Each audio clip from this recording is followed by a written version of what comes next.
করছে অনুমতি নিয়ে রাখছে, আমি যদি চেক করে দেখাবো।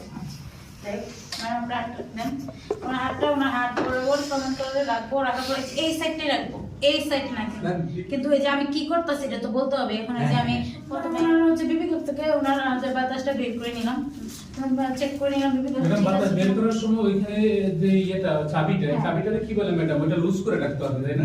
এটা লুজ আছে, লুজ আছে জি। এটা যদি আপনি এখানে যদি চাপ দেন তো এমনি লুজ হয়ে যাবে এখানে। বুঝতে পারছেন? বাতাসটা বের হয়ে যাওয়ার পরে হচ্ছে ওনার ব্রেকের আটাই থেকে 2 থেকে 3 ইঞ্চি পরে আমি ব্রেকেটটা বেঁধে নিলাম। এমন ভাবে বাঁধলাম যাতে ওনার ভিতরে টাইট না হয়, বেশি ডবল লুজ না হয়। আমি বলে আপনাদেরকে বলছি, কিন্তু ওইখানে যদি মানে 2-1টা কথা বলতে হবে, বোবার মতো করলে তো হবে না। এই যে দেখেন আমরা একদম 4 আঙ্গুল বা 2 আঙ্গুল, মানে বেশি টাইট হলেও সমস্যা, বেশি লুজ হলে প্রবলেম।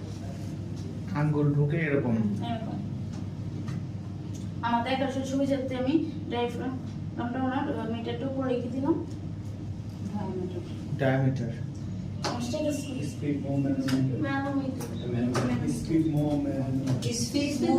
আচ্ছা শুনেন, আপনার যদি ভুল হয় তাহলে কিন্তু উনি ধরবে, ভুল না হলে কিন্তু ধরবে না। বুঝতে পারছেন? এখন এইখানে যদি আবার হাত এবারে না দেন তাহলে তো শুনবেন এই সব। বুঝতে পারছেন? কিছু শুনতে পারবেন, এমনি তো শুনতে পারবো না আমি। আর হ্যাঁ, মেয়েদেরকে বলে রাখি আপনারা কিন্তু ওই যে হিজাবের ভিতর দেওয়া লাগবো, নাকি শুনবেন না। বুঝতে পারছেন?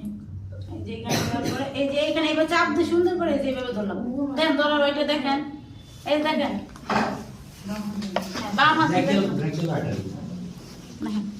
এই যে দেখেন আমি কিন্তু ওই যে দেখেন ওনাকে কিন্তু আমি সাপোর্ট দিচ্ছি। বুঝতে পারছেন? সাপোর্ট দিচ্ছি এইখানে অনেক, একটা আঙ্গুল দিয়ে ধরছি, এবার আবার 3 আঙ্গুল দিয়ে এবার ধরতে যায় না, একটাই যে আঙ্গুলটা, হ্যাঁ থামটা।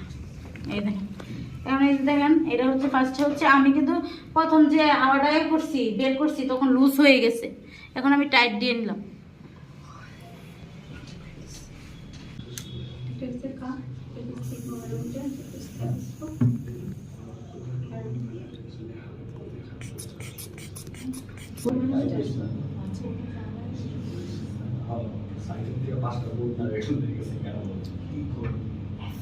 $110 by 70